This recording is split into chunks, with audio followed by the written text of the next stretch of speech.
But you can't do anything about number one. You're going to be voted that. They've already been voted number one. The only way they're going to take it away from you is you lose.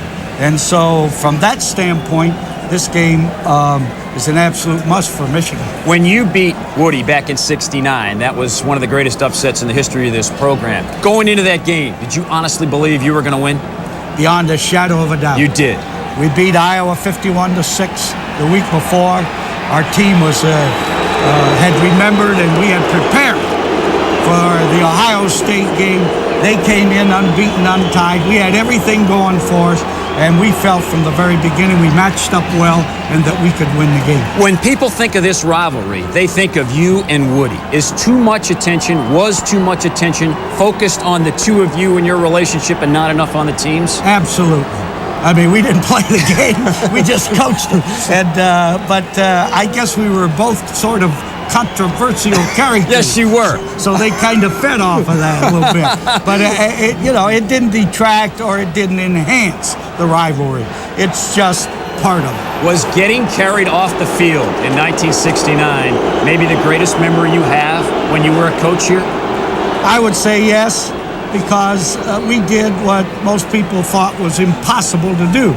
Now, I can tell you that we thought we were going to win it, but, that's us. We were a little cocky. But anyway, that was my greatest throw here. At Ohio State, if you do not beat Michigan, you are almost considered a failure. And John Cooper's going through that now. Yeah, is he a failure because he hasn't beaten Michigan except one time? No, he's done a marvelous job down there. He really has. His record is superb, and he's got a fine coaching staff. He's had a tough time against Michigan. That would be like saying that I'm a lousy coach because I did so poorly in the bowl game. Well, some people might have suggested it. Yeah.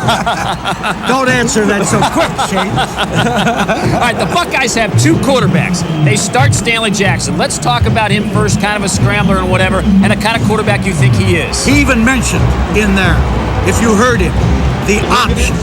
I believe that they'll run some option with him, and figuring that we were vulnerable to it in the Wisconsin game last week, and you may see him run a lot of option. When the other guy, Jermaine's in there, we're talking pass. Right. Now, is that a problem as we look at some stuff at Jermaine? It hasn't been for him, except for last year when he started Jermaine and went off his normal schedule. Is this two-quarterback system a problem? Well, I don't think so, because they've done it for 2 years now. And the team will respond to whoever's in their quarterback, and the offense may change slightly. It's a little more of a problem for the Michigan defense than it is for the Ohio State offense, because all of a sudden the running quarterback comes in there. Whether he runs an option or he scrambles out of the backfield, Jackson is dangerous. Okay, I think an unsung player on this Michigan team, who the last 3 or 4 weeks has been sensational, is the running back, Chris Howard.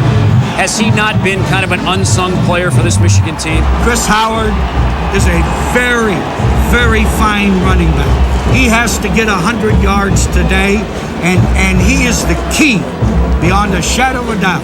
He's the key, not Michigan running attack. Right. He's the key to the running attack. He must carry the ball 25 times. He must get more than 100 yards. Now, some say the key is the Michigan defensive line against an offensive line for Ohio State that allows a lot of sacks. The Michigan defense can control the game if they can get the push on the young Ohio State offensive line or blitz to put pressure on Jermaine and Jackson. Okay, more with Bo coming up later in the program. When we come back, though, we're going to introduce you and talk to a Michigan defensive player who doesn't get a lot of publicity, but he's had a great year. And, of course, we're not talking about Charles Woodson. That and more as you look at the Ohio State Band performing the Ohio script on the field live in Ann Arbor.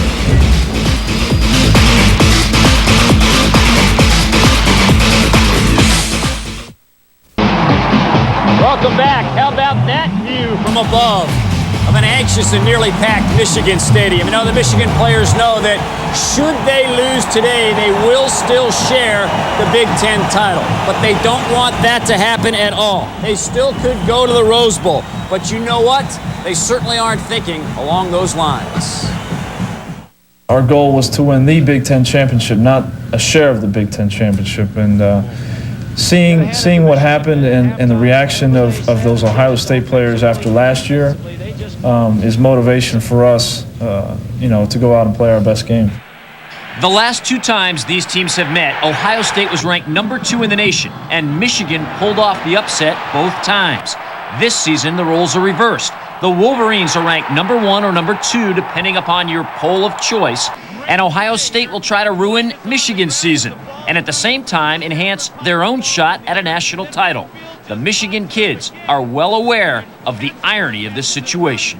I came to Michigan to get a Rose Bowl ring before I got here. Until my senior year in '93, that season, they had won 5 straight Big Ten titles. And I said, that's what I want to play for. That's why I'm going up there, because they're going to win the Rose Bowl. They're going to have a winning season. And when I got here, we slipped a little bit. But now, we back. Michigan is back, and we're going to be fired up, ready to go. Indeed, they will be. Obviously, Charles Woodson gets most of the publicity on this Michigan team, and he deserves it. But there are others on that defense who have made significant contributions. Dave Llewellyn talked to one of those guys, senior defensive lineman Glenn Steele. They don't wear red capes, just the famous winged helmets. But you can call the Michigan defense the Men of Steel. Fifth-year senior Glenn Steele is one of the key performers for a group that has been both spectacular and stingy.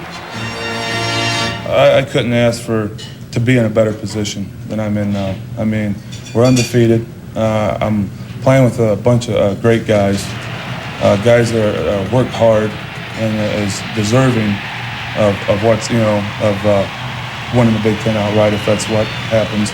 The Wolverines entered today's showdown with the Buckeyes first in the nation in scoring defense. They're also #1 in total defense and first in the country in pass efficiency.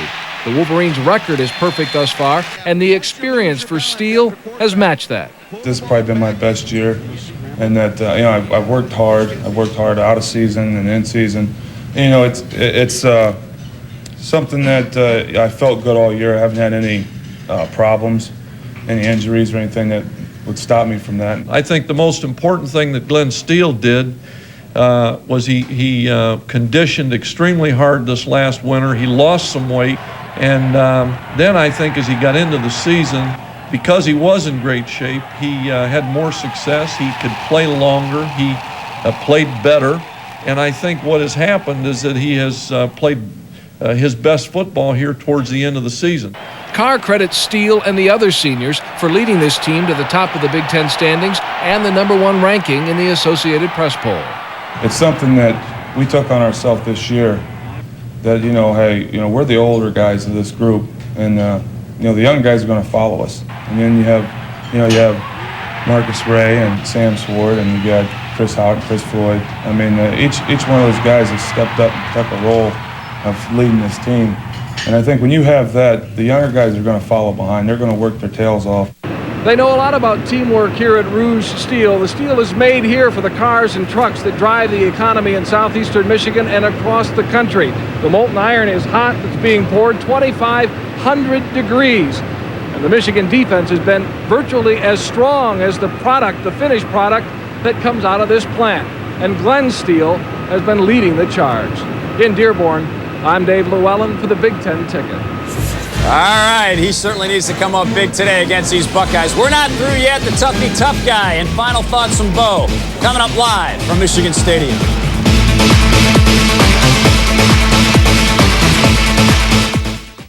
Rushing against Wisconsin last week, also pulled in 4 catches for 38 yards.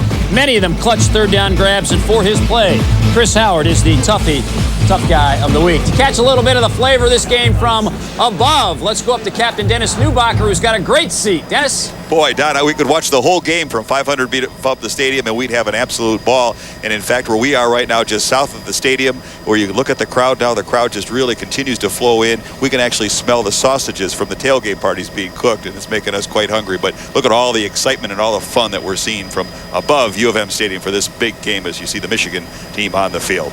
Live from News Chopper 7, Dennis Newbacher reporting. Don, back to you. Thank you. Looks great from up here. Looks real good from down here as Bo sits alongside for some, you wouldn't mind being up there, would you? Well, he's got an excellent view, I'll say that. I'd be a little nervous. Are you nervous? Are you nervous? Do you get nervous? I'm excited. I am really excited. This game